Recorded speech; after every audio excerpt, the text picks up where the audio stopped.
This program is brought to you by the Genesis Communications Network, a world leader in talk radio since 1998. Visit GCNlive.com today.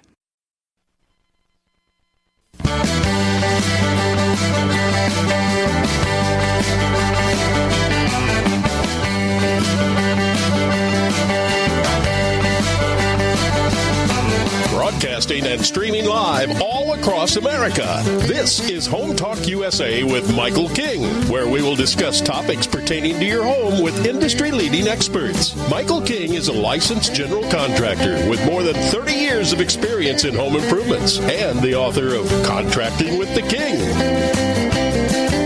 Join us this hour for our segment Invent America with your co-host, the inventor lady, Rita Crompton. Discover what's next in the home improvement industry and explore new products and innovations. Or if you have that next great big idea, learn what it takes to bring your invention to the world as Michael King and Rita Crompton talk to America's inventors and innovators. Remember, the America of tomorrow is being invented today. We invite you to visit us at HomeTalkUSA.com. One of the best resources for home improvement information around today. Your best life begins with your best home, and there's no place like Home Talk. That's HomeTalkUSA.com. And now, we proudly present Invent America from the #1 home improvement radio program in the country, Home Talk USA, with your host, the Cajun contractor, Michael King, and his co-host, the inventor lady, Rita Crompton. All right, welcome, America. That's right. Welcome to Home Talk USA right here on the Genesis Communication Radio Network at GCNlive.com. This is the Invent America show, part of the Home Talk USA family, where we talk about basically the products of the future here on this show, and the young developers and manufacturers and entrepreneurs and that's trying to bring these products to market. Hey, we're just trying to help them.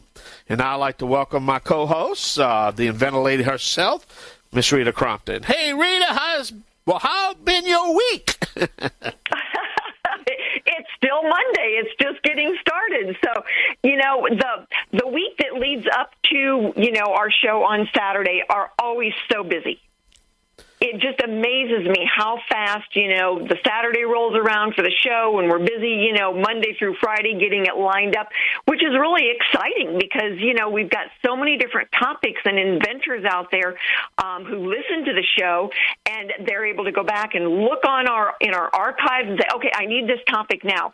And what we're providing to them is exactly what they need, is good information when they need it, and it's free.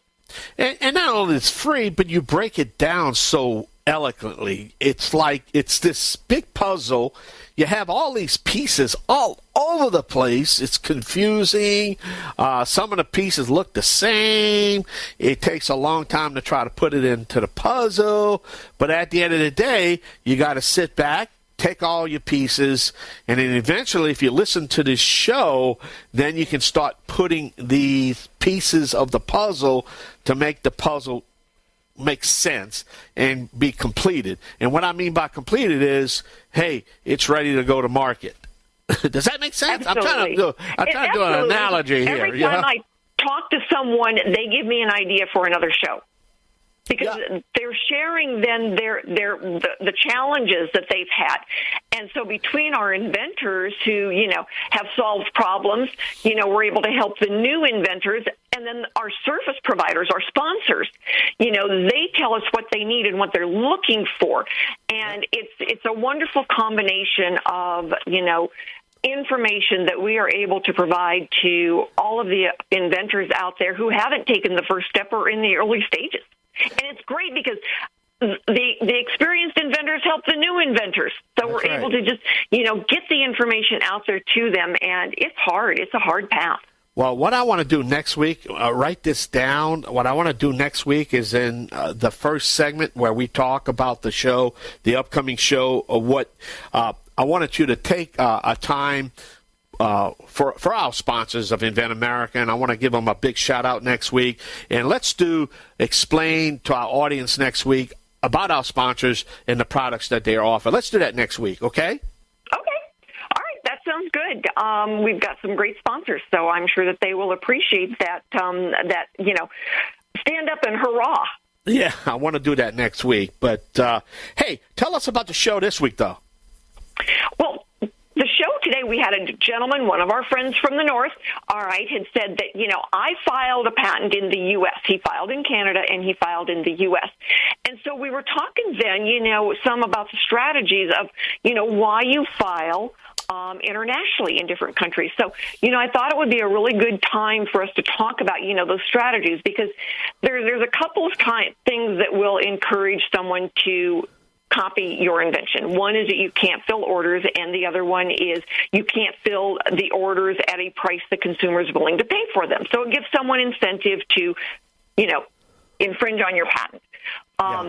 But there's strategies that go into that make it more of an issue that you look at, say, all right, so this gentleman, he knows that the U.S. is going to be his major market, even though he lives in Canada. So he filed here.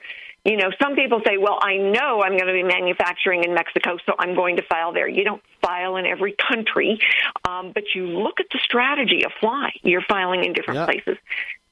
And years ago, I had two gentlemen. They were partners. They filed in the U.S. because that's where they lived, and they filed in the EU. Spain became their major country of selling. They packed up their families and moved. But if they hadn't filed internationally, they would have lost that opportunity. Wow, I didn't realize that. That can happen. So, huh? Wow. Yeah, very, very interesting. And sometimes by the time an inventor gets to the point of, well, I filed my non-provisional in the U.S., and they're talking to their attorney, and their attorney says, oh, billable time. If you file internationally, it's going to be tens of thousands of dollars. That's not exactly true. What they see is billable time. And, if you're being frugal, there are certainly better ways to deal with that. Yeah, that's a real good point. Real good point.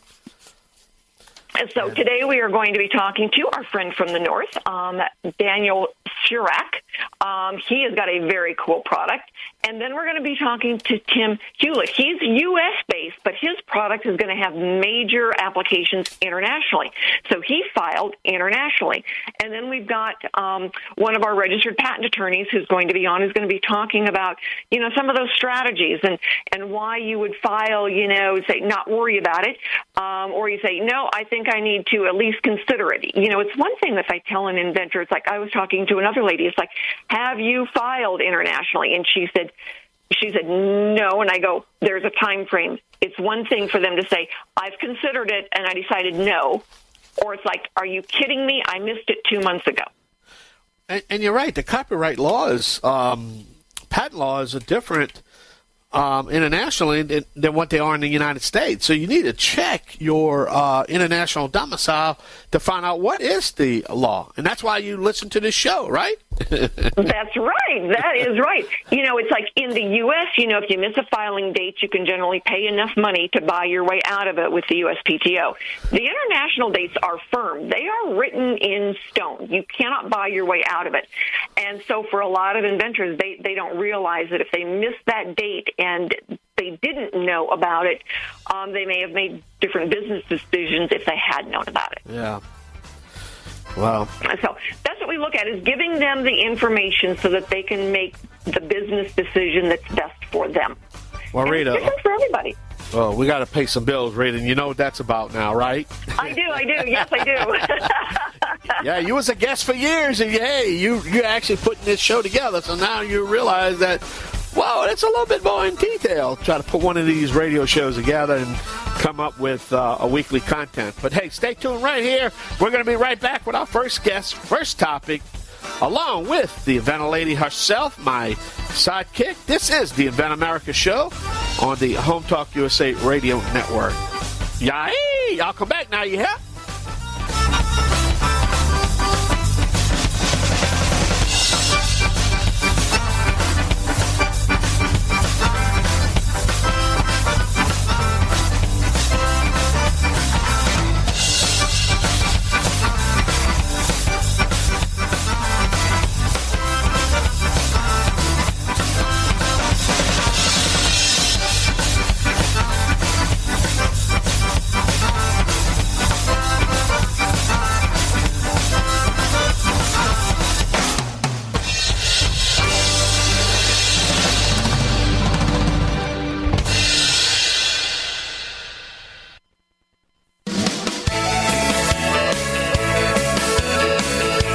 back to Home Talk USA with Michael King.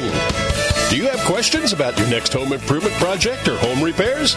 Now you can chat with verified home repair and home improvement experts in just minutes. Get the help you need by visiting HomeTalkUSA.com. One of the best resources for home improvement information around today. Your best life begins with your best home, and there's no place like Home Talk. That's HomeTalkUSA.com. And now, back to Invent America from the #1 home improvement radio program in the country. Home Talk USA with your host, the Cajun contractor Michael King, and his co-host, the Inventor Lady, Rita Crompton. Hey, everybody. Thanks so much for being with us. We want to make sure that we thank our Genesis Communication Network for being our home. And if you have got any questions at all, reach out, let us know, because we have got experts who can answer the questions for you if I can't. And today we are talking about international patent filings. The question comes up on a pretty regular basis. Don Satina is our guest. He is a registered patent attorney, and the clients I know who have worked with him have really enjoyed it and appreciated his expertise. So, Don, thank you so much for being with us today. Thanks for having me on, Rita. All right. So, filing internationally, believe it or not, I actually had a client this morning I was talking to, and I said, have you filed anything internationally? And she said, I didn't even know I could.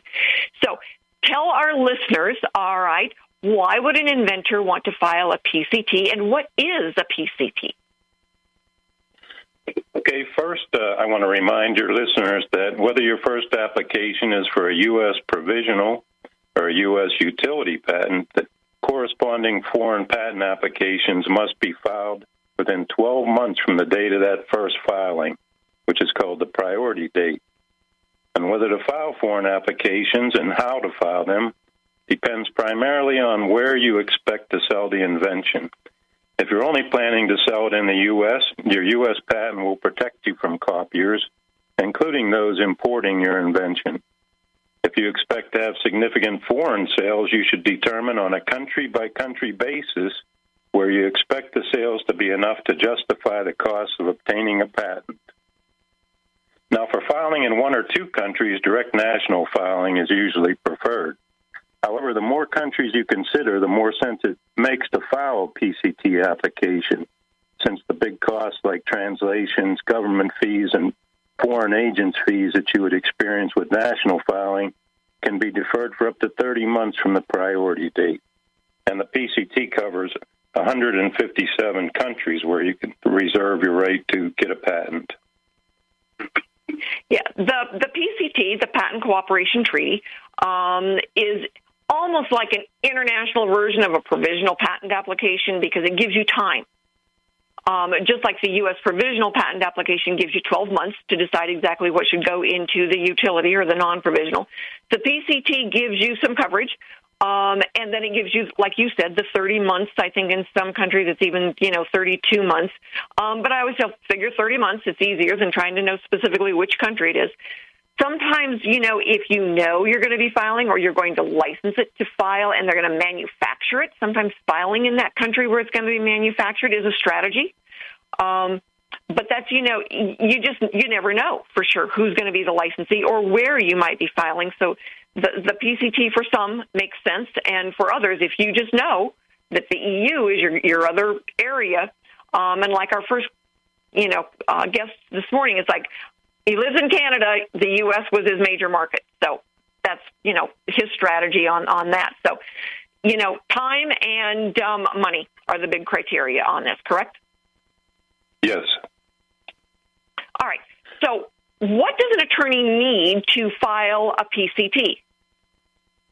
What would you ask for? You as the attorney, what would you be asking for? Well, PCT is not that different from a U.S. application. But once you've filed some form of a U.S. application, then that has to be adjusted to the PCT.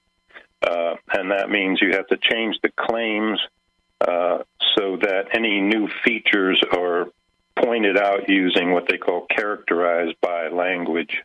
And also, you probably have seen in foreign patents, they use reference numbers in the claims that refer to the features that you can see in the drawings. And also another big change is just reformatting the text to the A4 paper size, and then the application is filed electronically.